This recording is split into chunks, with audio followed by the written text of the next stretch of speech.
CBT2 अब आपका अगला प्रोसेस जो है 2024 का जो LP का एग्ज़ाम CBT1 हुआ, अब इसमें जितने भी सारे बच्चे आएंगे क्वालिफाई होकर, सारे के सारे बच्चे एक तरह से शेर रहेंगे।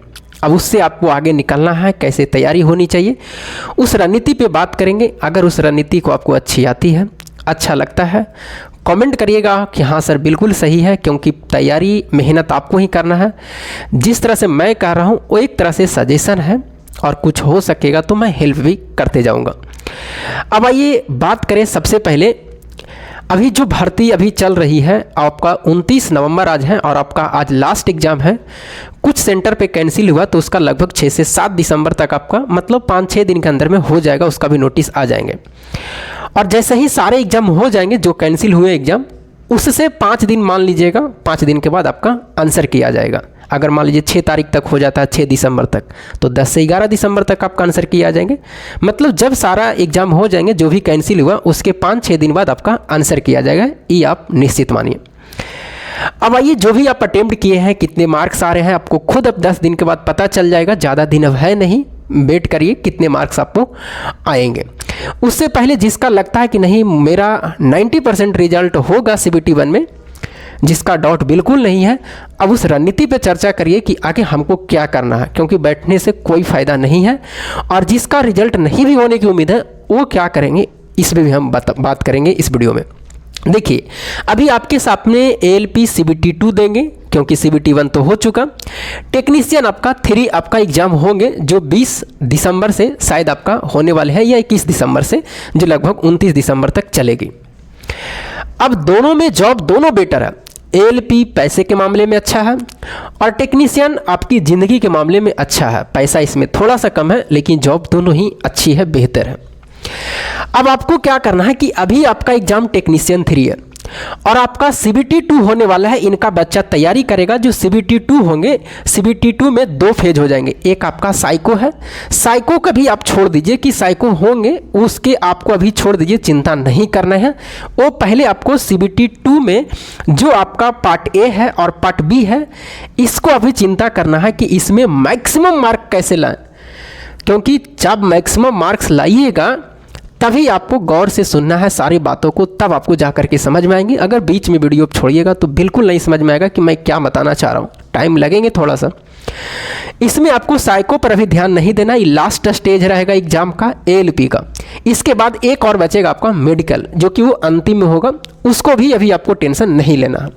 हाँ, थोड़ा सा खाना पीना पर अभी से ही ध्यान दे देना, जिसको लगता है कि नहीं मेरा सभी में रिजल्ट होगा, तो ध्यान देते रहना अपनी हेल्थ पर। साइको कभी छोड़ दीजिए। इसमें अब आपको जो CBT1 के बाद CBT2 होगा, पार्ट A और कौन सा पार्ट B। पार्ट A में आपका मैथ है, रीजनिंग है, और इसके बाद में बेसिक साइंस, इंजीनियरिंग, ड्राइंग आपका 40 है। यहाँ पर साइंस नहीं है, ये साइंस की दूसरा चीज़ है। ये बेसिक साइंस, इंजीनियरिंग, ड्राइंग है, उसी से मिलता जुलता, लेकिन इसका प्रश्न का लेवल अलग रहता। और इसमें देखिए, इस नोटिस में कहीं भी GA की बात नहीं किया गया, करेंट अफेयर्स की बात नहीं किया गया, GK की बात नहीं किया गया। आपको अगर मान लीजिए कि A नहीं डालेगा तो इसकी संख्या बढ़ करके कितना हो जाएगी, क्वेश्चन 50 हो जाएंगे। कहीं भी नोटिस में नहीं लिखा हो। पिछली बार था जब 2018-2019 में एग्जाम हुआ था तो उसमें था, लेकिन इस बार नोटिस में नहीं दिया है। तो अगर नहीं देगा तो इसकी प्रश्न की संख्या बेसिक साइंस, इंजीनियरिंग, ड्राइंग का 50 हो जाएगा, मान लेते हैं। लेकिन नोटिस में दिया नहीं है कि हम GK देंगे, लेकिन अगर नहीं देगा तो ये यहाँ चला जाएगा, मान के चलिए 50 क्वेश्चन। अब आपका देखिए टेक्नीशियन 3 आपके सामने एग्जाम है। अब हमें क्या करना चाहिए, सबसे ज़्यादा बच्चे जो फंसेंगे, ये सबका तैयारी है, रीजनिंग सबका तैयारी है, लेकिन अब बच्चे CBT2 जब देंगे तो इस पर ज़्यादा ध्यान देंगे, बेसिक साइंस, इंजीनियरिंग, ड्राइंग पर। लेकिन उसके सामने अभी टेक्नीशियन 3 भी है, और ये मान के चलिए इसका टाइम अभी आपके सामने है। ये CBT2 अभी नहीं होने वाली है, टाइम है, हाँ तैयारी करना है, लेकिन ये अभी तो नहीं होंगे। अभी आपका दिसंबर में आंसर की आएगा, लगभग 15 दिसंबर तक मान लीजिए, अगर सारा एग्जाम हो जाता है जो कैंसिल होगा तो 15 दिसंबर तक आंसर की आएगा। उसके बाद में आंसर की आने के बाद में फिर आपका जो गलत हुआ उसका नोटिफिकेशन आएगा, आपको सही करने के लिए कौन कौन सा प्रश्न गलत है, तो लगभग 25 दिसंबर तक 10 दिन वो भी मान लीजिए। तो दिसंबर पूरा इसी में क्लियर हो जाएगा। जनवरी, यानी आपका जनवरी में रिजल्ट आ सकता है, और नहीं तो फरवरी के पहले सप्ताह में तो निश्चित आएंगे। अगर होगा जनवरी में तो आ सकता है 20-25 जनवरी तक 2025 में, और नहीं तो फरवरी में निश्चित आएगा। तो क्या आपके पास में टाइम अभी है कि नहीं CBT 2 के लिए? तो कहिएगा हाँ सर अभी है, क्योंकि बच्चे के मैथ ठीक है जब CBT 1 दिए हैं, रीजनिंग ठीक है, तो बस आपका बेसिक साइंस इंजीनियरिंग ड्राइंग आपको तैयार करना है, इसमें नंबर आपको लाना है। और ध्यान रहिए, इसमें मार्क्स आपको कम से कम भी कोई भी कैटेगरी के हैं, आप कोशिश करिए कि 70 प्लस जाए। जो आप बच्चे UR के हैं और जो OBC के हैं इतना आप करिएगा। लेकिन जो बच्चे SC ST हैं वो अगर 60 भी करते हैं प्लस तो अच्छा रहेगा, लेकिन आप ध्यान रखिए कि आप भी 70 प्लस तक जाएं, ये कोशिश रहिएगा, आपके लिए होंगे। ऐसा मैं क्यों कर रहा हूँ अब जरा सुनिएगा, अभी पूरी वीडियो खत्म नहीं होगी, लास्ट तक सुनिए, आपको सारी बातें ध्यान में आएंगी। अगर आप 70 प्लस मार्क्स लाते हैं तो इसका फायदा कहाँ होगा कि अगला आपको जो होंगे वो साइको होगा। कौन सा? साइको। और यहाँ का जो भी मार्क्स आप लेके आइएगा, जितने भी सारे आपको मार्क्स बनेंगे, इसका मार्क्स आपका 70% काउंट होगा। कितना प्रतिशत? 70%। तो अगर आप 70 मार्क्स लाए हैं और 70% निकालिएगा तो कितना होगा? 49। तो आप जो 70 नंबर लाए हैं वो मेरिट में 70 नंबर काउंट नहीं होकर के 70% काउंट होगा, मतलब 49 नंबर। अब आपका जो साइको हुआ है, साइको में आपको 5 प्रकार के बैटरी टेस्ट होते हैं, वो आपको ध्यान बाद में देना है। अभी सिर्फ समझिए कि 5 प्रकार के बैटरी टेस्ट होंगे, जिसमें 5 में आपको क्वालिफाई करना होगा। 5 बैटरी टेस्ट में आपको क्वालिफाई करना होगा। किसी में फेल किए तो फिर आपका पूरा मेहनत बर्बाद है। वो 5 बैटरी का मतलब, किसी बैटरी 1 में मान लीजिए 40 क्वेश्चन है तो उसके लिए टाइम 8 मिनट रहेगा। मान लीजिए बैटरी 2 है, उसमें 60 क्वेश्चन है तो उसके लिए 12 मिनट रहेगा।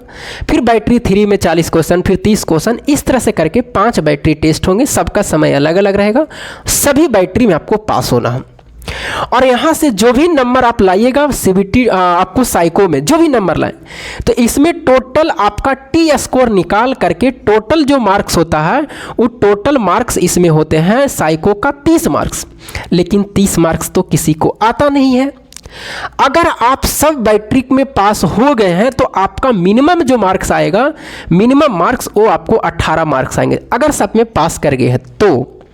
लेकिन अगर जो ज़्यादा लाता है, पास से ज़्यादा मार्क्स, अगर आप 18 से नीचे लाइएगा 17, 16, तो इसका मतलब है आप कहीं ना कहीं बैटरी टेस्ट में फेल कर गए हैं। अगर सभी बैटरी टेस्ट में पास करिएगा तो मिनिमम आपको 18 मार्क्स आएगा।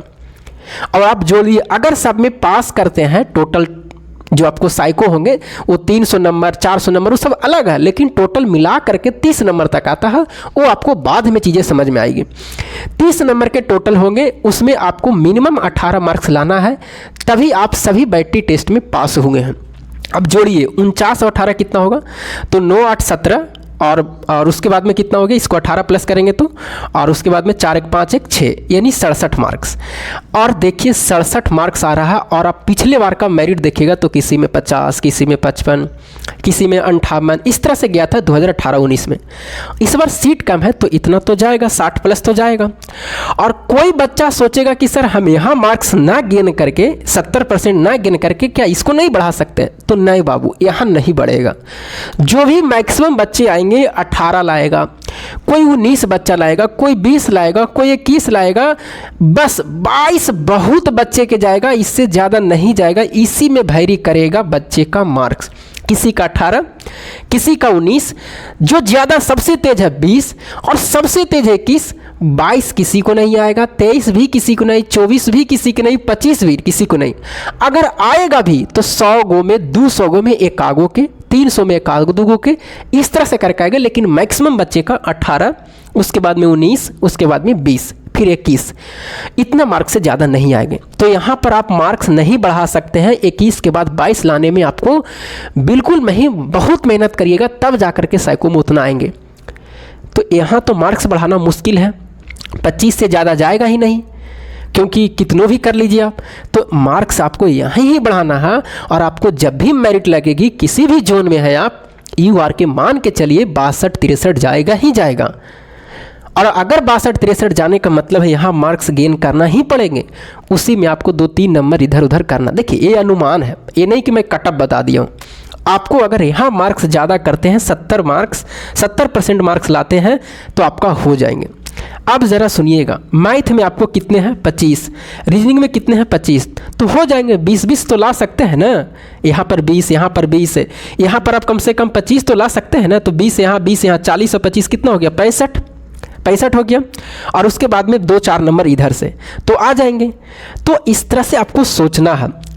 अब आइए यहाँ पर ज़्यादा ट्रेड में ज़रा सुनिएगा। ट्रेड पर एक वीडियो हम बाद में भी बनाएंगे, लेकिन अभी सुन लीजिए। अभी आपको ट्रेड में क्या करना है, देखिए अभी आपको टोटल खाली प्रश्न को देखना है। ट्रेड में आप सर्च करिए यूट्यूब पर कि 2018 का 19 का एएलपी का ट्रेड में पूछे गए प्रश्न प्रीवियस ईयर का, और जितने भी सारे प्रश्न जिस यूट्यूब पर मिलते हैं आपको, सारे यूट्यूब पर आप खाली प्रश्न को अभी देखना है कम से कम 15 से 20 दिन तक।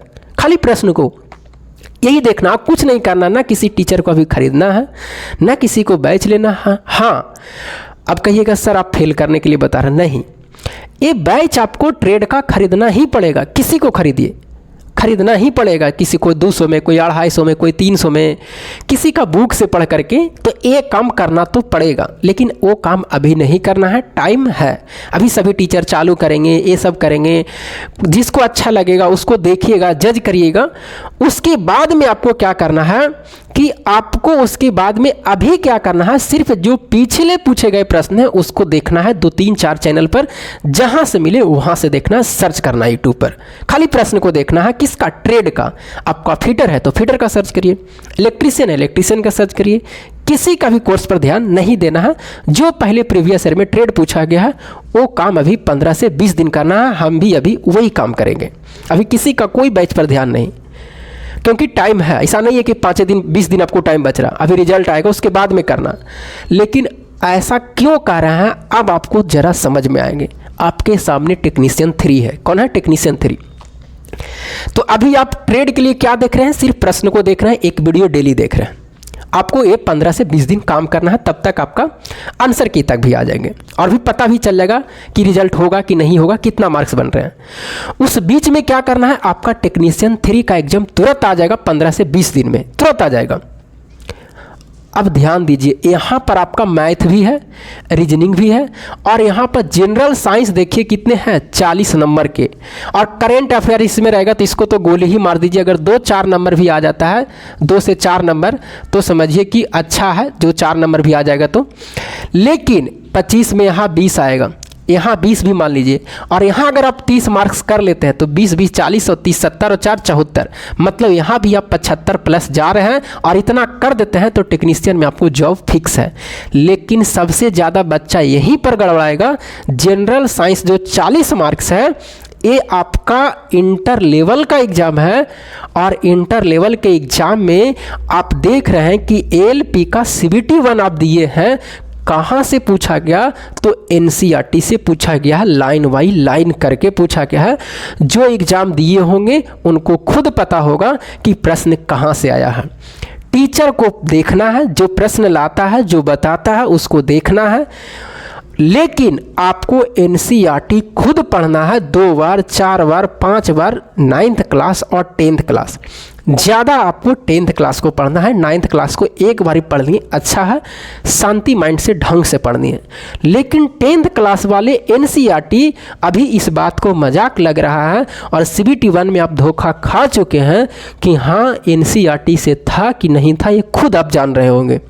तो आपको NCERT इस बार अभी 25 दिन में कम से कम 2 से 3 बार पढ़िए, तब जाकर के 40 जो मार्क्स यहाँ पर होंगे उसमें आप 30 नंबर तक कर सकते हैं। 30 नहीं तो 25 तो आएंगे ना, क्योंकि इसमें भी लैंग्वेज वाला प्रश्न रहेंगे, टोटल NCERT से रहेगा। हाँ, 40 में 10 नंबर 1 लाइनर के रहेंगे, जो टीचर बता रहे हैं उस तरह से करके। लेकिन बाकी जो प्रश्न रहेंगे वो सब आपका लैंग्वेज वाले रहेंगे, कथन वाले रहेंगे, जो आप CBT 1 में देख चुके हैं। और अगर एक गलती आप फिर से कर देते हैं, NCERT नहीं पढ़ते हैं, तो फिर आप भुगतिएगा, फिर आपको वही हाल होंगे जो CBT 1 में हुआ है। तो आप यहाँ देख रहे हैं मैंने क्या बताया, ट्रेड में अभी सिर्फ आपको प्रश्न को देखना है, सर्च करना है यूट्यूब पर, जहाँ से मिले एक वीडियो डेली देख लेनी है, हो सके तो मैक्सिमम पहले 2 वीडियो देख लेनी है, उसके बाद में एक वीडियो देखना है। और अभी ध्यान आपको देना है सिर्फ यही पर, जो आप CBT 1 में देखे हैं प्रश्न को, जिस लेवल पर देखे हैं उसी लेवल पर आपको टेक्नीशियन में भी आएंगे, उससे ज़्यादा नहीं आएंगे। मैथ भी वही, रीजनिंग भी वही, सीटिंग अरेंजमेंट भी वही, सब वही रहेगा, लेवल वही रहेंगे और आपका साइंस भी वही रहेंगे। बस NCERT आपको ध्यान देना है, तब मैक्सिमम मार्क्स आपको आ सकेंगे।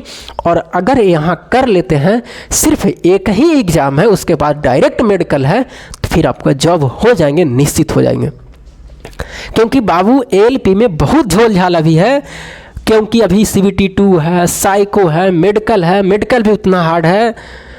तो क्यों ना इसका टाइम है ट्रेड के लिए, ट्रेड पर ध्यान देंगे, लेकिन अभी हमको प्रश्न को देखना है। क्योंकि डायरेक्ट अगर टीचर पर पढ़ते हैं, प्रश्न देखे हुए नहीं रहिएगा तो समझ में भी नहीं आएगा।